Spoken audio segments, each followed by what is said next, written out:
It's Clark and Perry on the case. Da-na-na-na, Clark and Perry, do what it takes. Da-na-na-na, Clark and Perry, investigate. The activities and interests of local artists in the Windy City's finest throughout both Lethbridge and Medicine Hat, Alberta. Available on TELUS, Optic TV, On Demand, VidFlex, YouTube, and more for limited time only. Terms and conditions apply. Da-na-na-na. Hello, everybody, and welcome to another segment of the Windy City's finest. I'm Perry, he's Clark, and we are joined once again by the lovely Corley Farough. There we go. And yeah, I'm so excited to meet with you again and our other lovely friends here at the table joining us. Can you just remind me what their names are again? This is Tegan and Sarah. Tegan and Sarah, and who's just down here? Huckleberry. Huckleberry, awesome. Yeah. Love it. Great.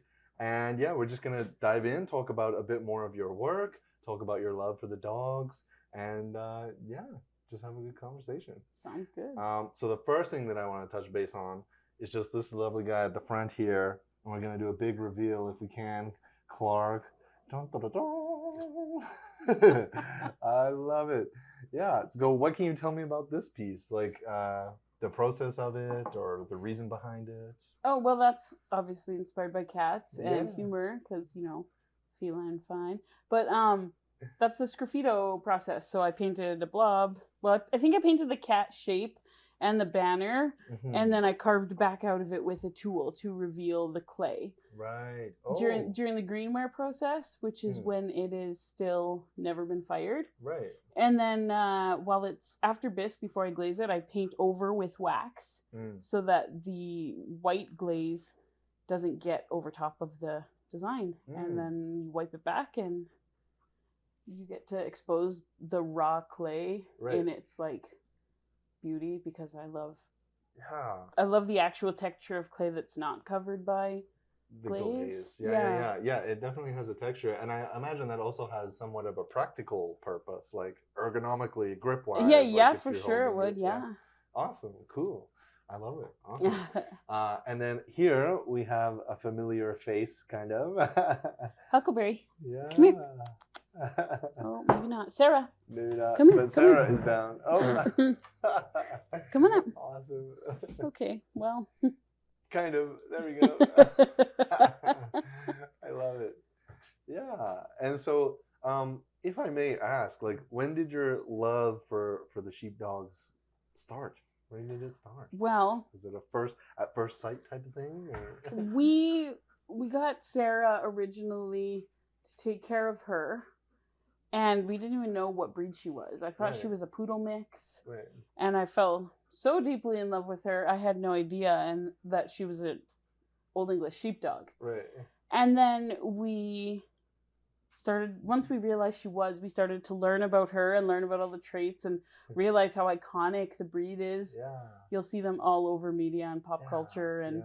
you know, there's songs written about Old English sheepdogs, and there's entire TV shows where the Old English sheepdog is the main character. Yeah. And then we learned about how everything she did was breed standard, like how bouncy she is, how her coat grows, how her little tail goes nuts. Yeah. And we just fell absolutely in love with the breed. And then we Mhm. learned about how different ways to train them and how you can work with them and how there's different Mm. ways to take care of their coats. And yeah, we Just fell it in was love. definitely the breed for us, and we're so lucky we Yeah. stumbled upon it by, Yeah. you know.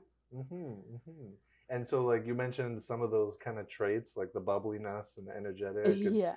could you speak any more to some of those traits, or is Well, yeah, like, so when I first got Sarah, I was like, man, this dog, I don't know what I'm gonna do with her. She was jumping in the air and bouncing, and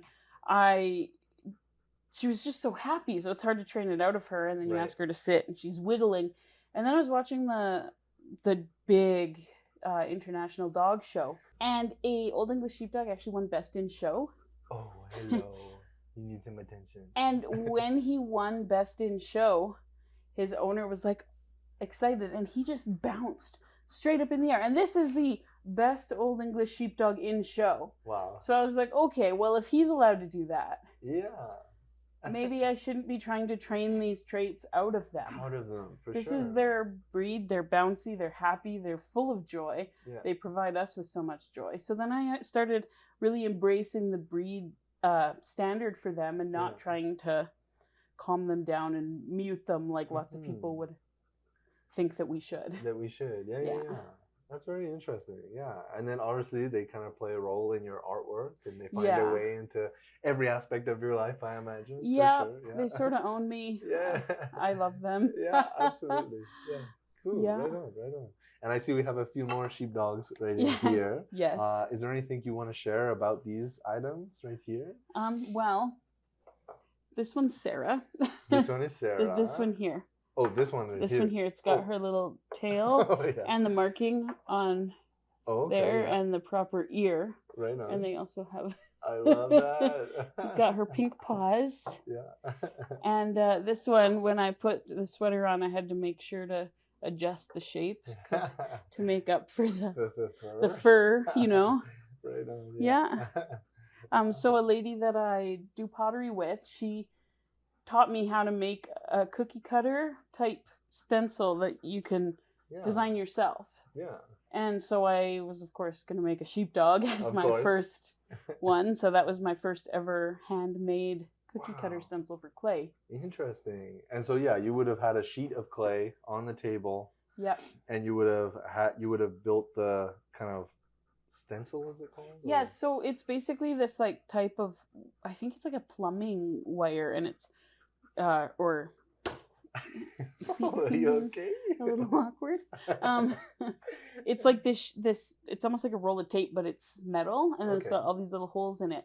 Yeah. And then I use needle nose pliers to very slowly like manipulate it into that, and then I taped it shut, and I just stamp down with it to cut the clay. Yeah. Mm-hmm. And then you just added some magnets to these ones. Yep. So you can put them on the fridge. And, So I use the red clay on the back, mm-hmm. or like as the body, and then I paint over it with a white clay slip. Okay. Yeah. And then I carve out of the white, and then the red is what's showing through. Right. So it's cool because you can use the clay itself as like the different layers of clay are how you draw, right? Yeah. Yeah. And that, honestly, that really reminds me of the illustration that we did with you, and that idea of putting layers on, but then almost removing, like erasing part of the layer so that you can see the color underneath. That's kind of a crazy connection, I think. Yeah, that's awesome. Yeah, I'll do the same thing by like scraping back layers and clay and stuff. And like too. even for the original clay on like this one, for example. Yeah. Right on. Awesome, cool. And who is this lovely guy right that's here? Manny. Manny, awesome. So he's my old man cat. He's 14 years old. I know, you got to sniff Manny. There you go. There we go. You're doing great. You're doing great. And this was like a tutorial that one of the ladies at the studio found. So she sat down with us and taught us all that. And my cats turned out a little bit terrifying, and I wasn't sure. I wasn't sure how I was gonna feel about it. And then everyone else painted, like a whole bunch of us made those, and everyone else painted theirs with like hearts on them and just little smiles. And I'm like, oh, mine are more authentic. Mine are scary. But then once I fired it, I really liked it. Yeah, I love it. And you know what? I'm pretty sure I made an even scarier cat the other day. He does kind of remind me of your cat, doesn't he? Sure. A little bit.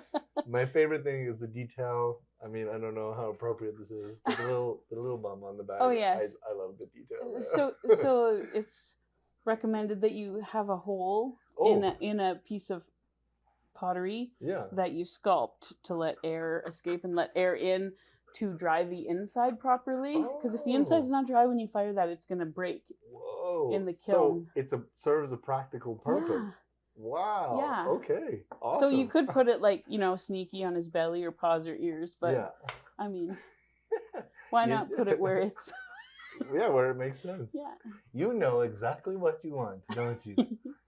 Yeah, you're not afraid to ask for it. And so is this I forget their name already. Tegan. Is Tegan an Old English? No, Tegan's a mutt. Okay, a mutt. So Tegan, she's got I think Poodle and Bernese Mountain Dog in her. Yeah. Cool. And so she's not like them. We rescued her from an unsavorable situation, and we love her. Yeah, she's so sweet. Yeah. You're a good girl. Yeah. We love mutts too. Yeah. And so how do their dynamic? Does it differ a lot? Do they get along great, or Yeah, what they can you get say along. about that? Tegan. Tegan, oh my gosh. She loves attention. Yes. Always. You just have to Yeah. keep petting her and she'll be happy. Yeah. So the two sheepdogs, it was wild when we got the two sheepdogs together for the first time, because I've had both of them separately at times. Okay, you just. And then I got them together for the first time, and it was like seeing double. Right. Every single move they make, they do the same. They have the same mannerisms. They have the same attitude. They have the same goals. Yeah. They chase the cat the same way. I was gonna say, we kind of saw that the other day. They like herd the cat. And it took a while. They think they're herding the cat, but really the cat is in control. Yes, the cat is 100% in control. For the first like 4 or 5 months of them living together, they didn't know how to do teamwork. Okay. So the cat would move, and it's like kind of like, you ever watch little kids play soccer? Okay. They all just like follow the ball. Swarm the ball. Yes. Yeah. That's what the sheepdogs were doing to the cat. They were just following the cat the same way, both of them at the same time. Yeah. So a few months in, they started to realize if one goes to one side, one goes to the other side, they could work together instead of just body checking each other out of the way. Right. So they're just starting to get the hang of teamwork now. Awesome. And it's pretty interesting to watch them learn and adapt. Some work, yeah. Yeah, and Tegan just does her thing. Yeah, right on. Awesome, cool. She's not triggered at all by the cats and has zero desire to do any herding or thinking. Yeah. Right on. She's just full of love. Yeah. I got my friend down here. I'm so bad with names. I forget Is that their Sarah? name. I think Sarah, yeah. Yeah, awesome. Hey, Sarah. But moving on to some more of your work here, who is this based off of? Oh, anyone specific, or just the fact that they look like sheep? I mean, no, that one's just a sheepdog. Because he's got an eye patch. Right. And 2 great ears. So neither of mine have that. Mm-hmm. But he's knitting straight off the sheep. Yeah. So the sheep's a little questionable about it. Yeah. But it's got the side eye going. Yeah, it was an idea I had in my head that I really wanted to try. Yeah. And I'm very, very glad I did, because I love it. Yeah. I learned that I love sheep because I have sheepdogs. Right. And that made me love the idea of sheep. I watch videos of sheep. And my sister loves sheep because she's a knitter. Okay, yeah. So I realized there's like a whole audience of people who are super into sheep. Yeah. That don't, farm sheep or have sheepdogs. Mm-hmm. And I love knitting. I just don't knit. So it's sort of a way of like tying together different, aspects of your life. Yeah. And it's quite fun. Yeah. If you look over there, you can actually see who he's knitting the sheep for, or the sweater for. I love it. There's right in here. That is so great. He's doing it for them. Yes. From them for them. I love that so much. I'm actually we're gonna put this down right over here. Yeah. And again, I'm kind of seeing that technique of, so I imagine you covered these fully, right, in a glaze or a coat. Yeah. And then the kind of detail you would have carved out of there for sure. Yeah. Awesome. Yeah, it's very fun. Yeah. And how long would like something like these take you typically? Do you know? These ones, well, first I have to wedge my clay so it's flat. Right. So that there's no air in it. Yeah. So I want to remove all the air, because otherwise the air can like expand and create bubbles in the kiln and stuff. For sure. And then I put it through a slab roller so it's flat, and then I have to compress it, and then I paint. And these ones I left overnight, and then I added more coats of paint, because these are like 3 coats each, which makes it a bit tricky to get those fine lines or like divides between colors. Yeah. Probably a few hours in total. Not that long for these. The concept is more of the challenge. Right. Yeah. And so would you have like designed these illustrations on the iPad before doing that? Yeah, well, I did this one in a sketchbook. Okay. So I have it drawn out.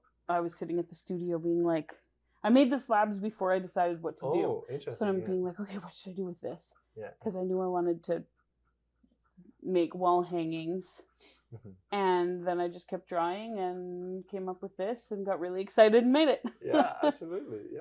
Cool. Yeah. Right on. Yeah. It's just kind of interesting because with the illustrations kind of being on the iPad, you could kind of go back through and look at specifically how long you spent on them, and it's just kind of from memory when you actually go to do the practical application of it. It's kind of from memory how long you spend on it. And yeah. it probably takes me way longer than I remember. But time flies. Yeah. And the carving is tricky. You have to time it really carefully. Yeah. If you leave it too long, it'll be too dry and you'll wreck it. If you go too early, it doesn't carve properly and you get unpleasant edging. And yeah, it's. It sounds like I'm getting this sense that clay can maybe be a little temperamental and it requires a lot of attention. A lot like some other folks that I know.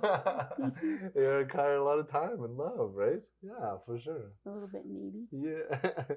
I gotta feature this guy just because there's a lot of detail going on around here. And so, yeah, maybe we can just feature some of this. Do you have anything to add or say about this piece? Or? Yeah, so I know you guys were at the Tegan. Tegan. That's not what we do. No. I know you guys, so in a previous interview, if I can reference that. Absolutely. I know that you visited with Dawn at the Pottery Studio. Yes. Yeah. And so I go to that Pottery Studio as well. Right on. And one night at like midnight, I was throwing, and my friend who I was throwing with said, "What is that?" And she looked sideways, and there was a fox looking in the window at the studio. Right where you guys were throwing on that patio, there was a fox looking in the window at us. And I was like, oh man. So I ran to the window and I looked out, and he sort of took off. Yeah. But I kept looking, and he came back, and then he went down and he took a drink out of that pond. Yeah. And then he came back up twice more. And I was just so inspired that I just wanted to draw some foxes. Yeah. And then I like dogs too, so then came the hound. Yeah. But the fox was very inspired by that sighting of the fox at the studio. Yeah, and it's really awesome how you can like just kind of as opposed to just like a photograph, which you have experience doing, and it's just like it's a new medium, but you're capturing a memory, and it's like 3D. It's not 2D. It's super interesting. Yeah, and like I was saying, I get really inspired by the things around me. So, like, I said, when things are really exciting for me, I'm like, I want to draw that. Yeah. And this is exactly an example of that. Yeah. Awesome. Super cool. Yeah. Great. And then I understand we got some dog treats right here. Yes. I probably shouldn't say that too loud, but yeah. And so I imagine you made these trays as well. I did, yes. Yeah. Oh, that's. Oh. One has a cat. One's got the sheepdog. Classic. I love it. Yeah. Awesome.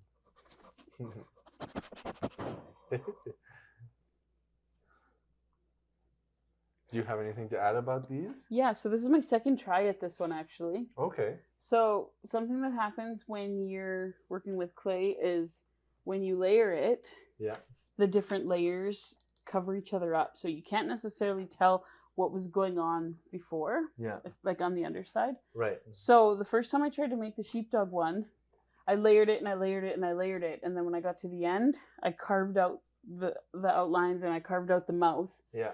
And then I bisque fired it and it looked good. And then I glaze fired it and there was two mouths. Oh wow.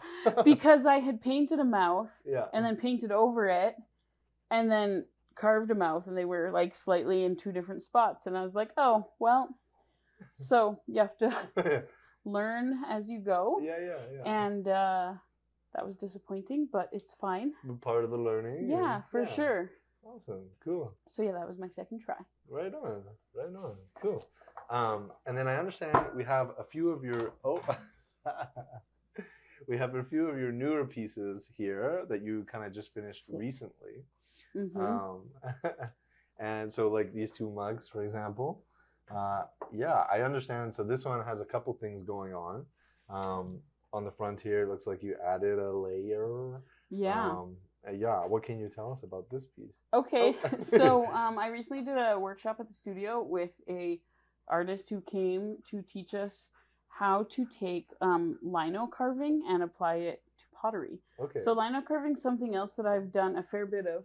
Actually, if you look in that, can you pass me a pin? I'll show you. It'll help. Yeah, absolutely.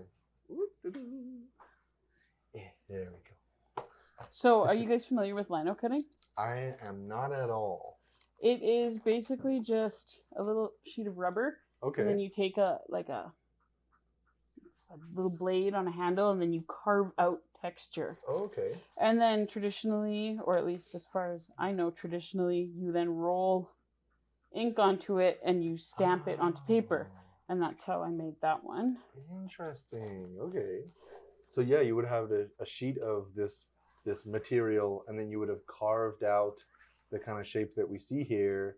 I carved out the negative space. The negative so space. that the part that you see here is where the ink hits. Is so where the it ink stays hits. at the Right.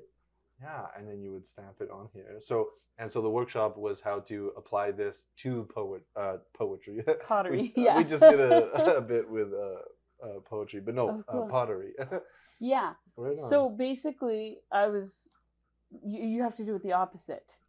So with pottery, because you're pressing in to get an impression, you have to carve out the positive space instead. Okay. So it was a whole nother like brain flip to get there. Yeah. And then I brought the stamps from these with me to check it out, and they looked terrible because it was all the negative space.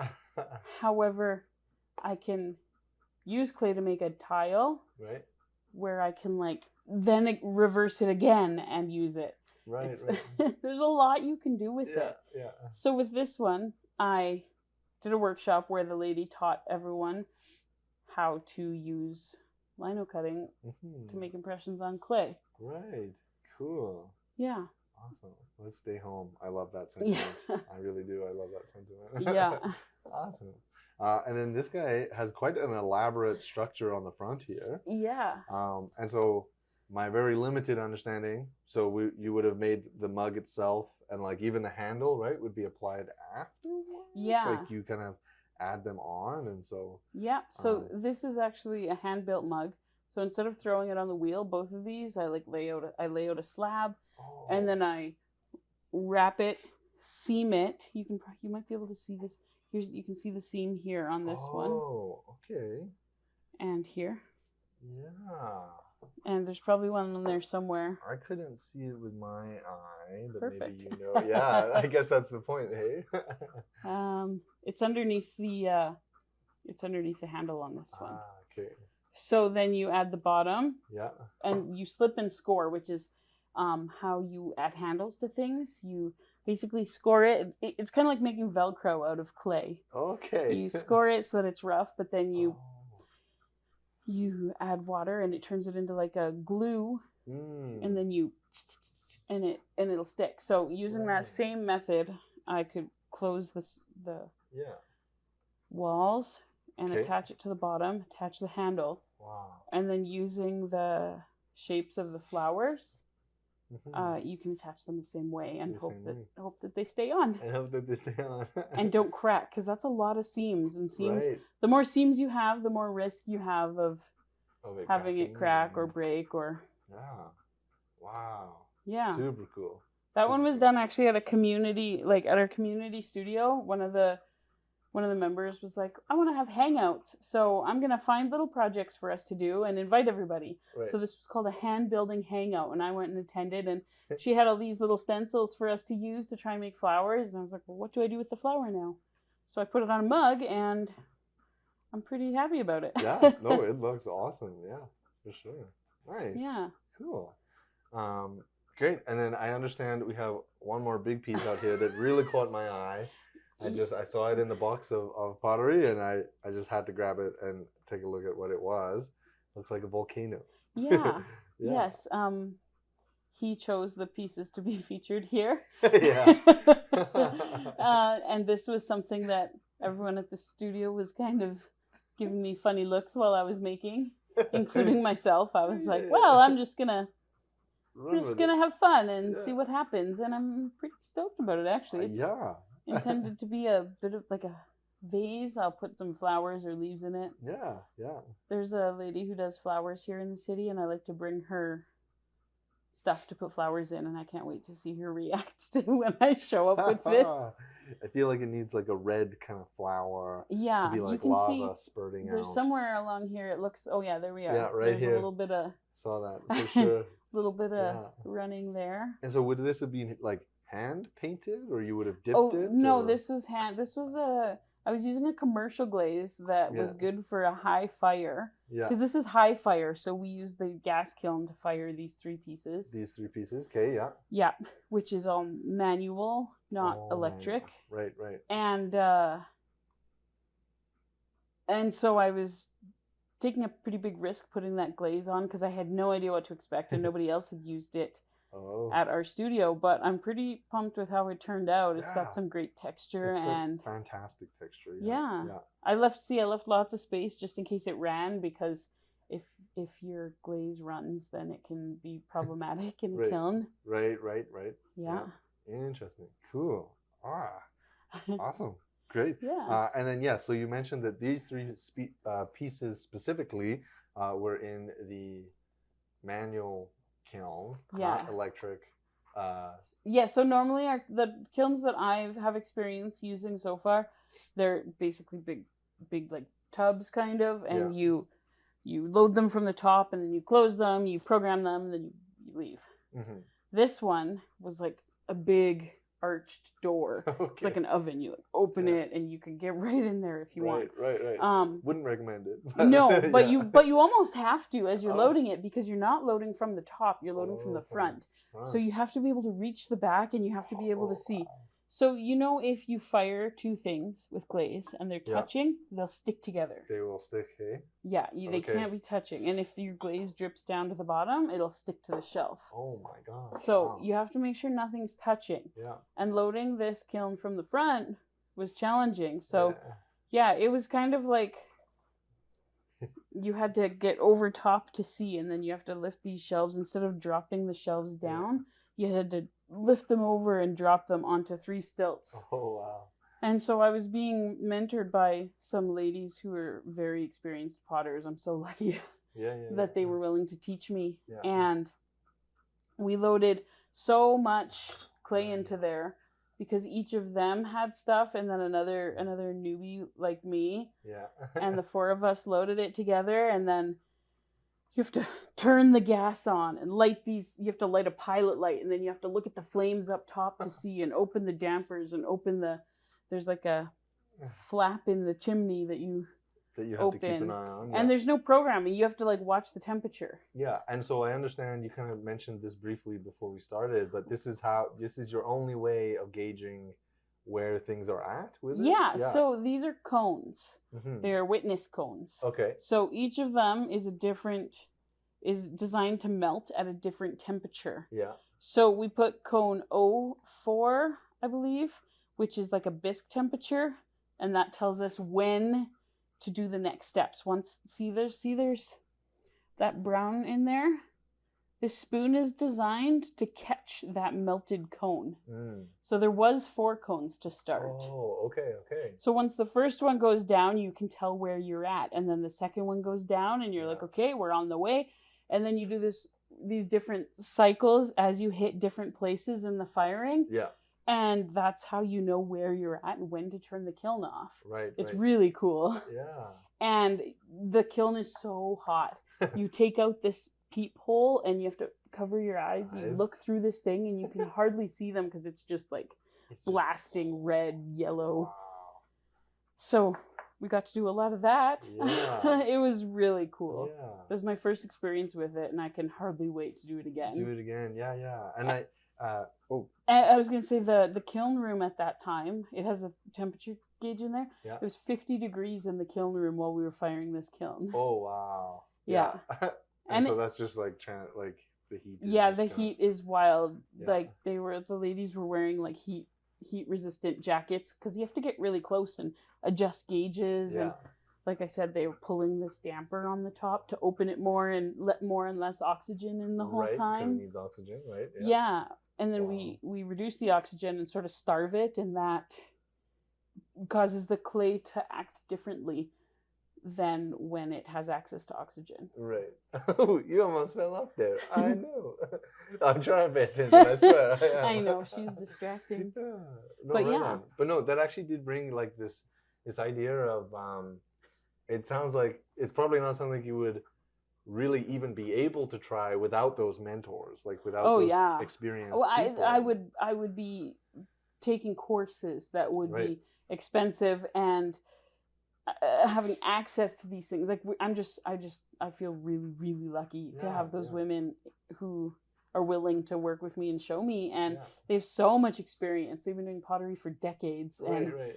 and they're the ones who built the studio and like made sure that it survived over the years of everything. I don't know. I have so much respect for them. Yeah, no, totally. And Yeah. I remember that's something we kind of spoke to last time, right? When Yeah. you're even learning a craft, it's like paying homage to the people that did the groundwork, you know, and laid the Yes. foundation. So Yes. respecting that for sure. Yeah, you can't just show up and expect to hop on the train at the Yeah. last stop, you know? Yeah, yeah, You gotta pay respect to the For people who sure. came first. yeah, yeah. And that kind of like a larger topic that brings to mind for me is that idea of mentorship in pottery, and that like I don't quite know what I'm asking, but it's just that idea of like, do you feel as though there are things in pottery that have maybe been lost, or has it been fairly?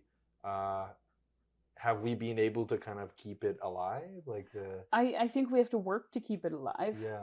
Because if I didn't know these women, I wouldn't know that I should go try a gas kiln. Right. Right. I'd just be like, well, this is easy. Pop it in the kiln and go sleep. Come back when it's cool, you know? Right. Right. But it's about like passion. It does create a different product. Mm. I'm now trying to look into taking wood firing courses. Like, I've heard that there's places you can go and like camp on people's property while you do like a week-long wood fire course. Right. And, Right. oh, it's just, even if I don't become like a wood fire artist, I want to experience it and Yeah. like understand how it works and learn everything that I can, because totally.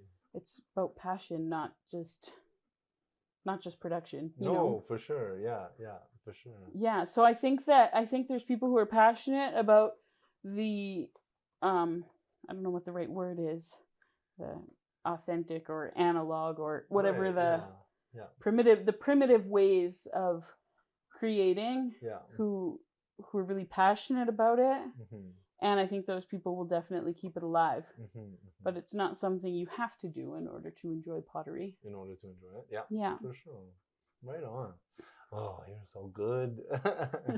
Right on. Fantastic. I know there's lots of little goodies in here.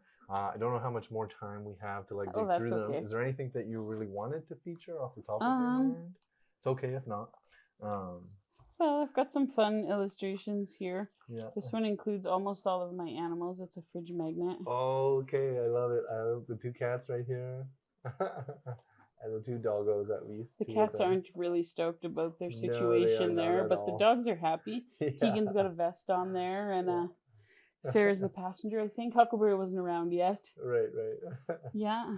Awesome. And there's Ruth riding a bicycle. And Ruth riding a bicycle at Halloween, it looks like. Yeah, she's got her costume on. Yeah.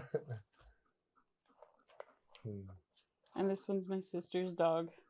I call it Pumpkin Spice Leo. He's just got a pumpkin spice latte there and his autumn sweater. I love that so much. That's a vibe. Yeah. Right on. Yeah. Sweet. Cool. That's awesome. I guess I could show you this too. You might Yes, like please. it. It's the card that I send out when people Oh. when people buy pottery, I send that care card with it, and Mhm. it's got me and Huckleberry when he was a puppy. Yeah, yeah. That's me learning pottery. Yeah. Yeah. And you can do that at home now, pretty much. Yeah. You're getting there with your home Yep. studio and Yeah, that's Yeah. at my friend's house from when she would let me bring him with me. right. Yeah. Nice. That is awesome. Wow. Cool. Is there anything else you wanted to add about like your pottery here or these lovely guys? Final thoughts or pieces of advice? I know we kind of did quite a bit of that in our last segment, but well, I can definitely say that having 3 dogs is not for everyone. for sure. We never For would have sure. planned it, but we wouldn't change it. Right. We right. didn't go out and get 3 dogs. Yeah. No. It is how life worked for us, Yeah. and we love them very much. Mhm. And it's not for the faint of heart. For sure. For sure. And also, get dogs that respect your cats. Respect I your know that cat. Ruth gets chased, but she likes it. She likes it. Yeah. But you notice they don't chase Manny, hey? They do not. No, They we do have not. not seen that. He No. is happily hanging out and being left alone by the dogs. Yeah. Always. They don't bother him. They just let him live his life. So get your animals to respect each other and have Yeah. boundaries with each other, and Yeah. you can all live happily. Huck, are you pretty tired there? Yeah. I think we tuckered them out when we came in, and they were all Yeah. excited for sure. Yeah. Awesome. Well, thank you so much for sharing more of your work and your process and these friendos. Yeah. I think that is all the time we have for now. All right. So yeah, thank you so much for tuning in, everybody. This has been the Windy City's Finest. I'm Perry. He's Clark. This is Corley and Tegan. Tegan. I should know by now. I really should. But this is Tegan. Thank you so much. Bye. It's Clark and Perry. On the case. Da-na-na-na. Clark and Perry. Do what it takes. Da-na-na-na. Clark and Perry. Investigate. The activities and interests of local artists in the Windy City's Finest throughout both Lethbridge and Medicine Hat, Alberta. Available on TELUS Optic TV, On Demand, VidFlex, YouTube, and more for limited time only. Terms and conditions apply. Da-na-na-na.